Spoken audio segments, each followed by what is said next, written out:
Samantala, nag-deploy ng emergency medical teams ang Department of Health o DOH para rumisponde sa road emergency sa inaasahang pagtaas ng bilang ng mga bibiyahe para makaboto sa kanilang lalawigan. Sinabi ni Health Secretary Ted Herbosa, itinalaga ang Health Emergency Response Teams ng DOH sa mga pangunahing kalsada, alinsunod sa direktiba ni Pangulong Ferdinand Bongbong Marcos Jr.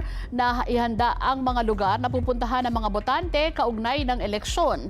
Makakasama ng DOH sa mga opisyal at kinatawan ng ibang ahensya na nagbabantay rin sa expressways. Ipinaalala ng kalihim ang kahalagahan at tamang proseso ng emergency response sa pagliligtas at pagsasalba ng buhay sa kalsada, lalo na ang mga apektado ng banggaan.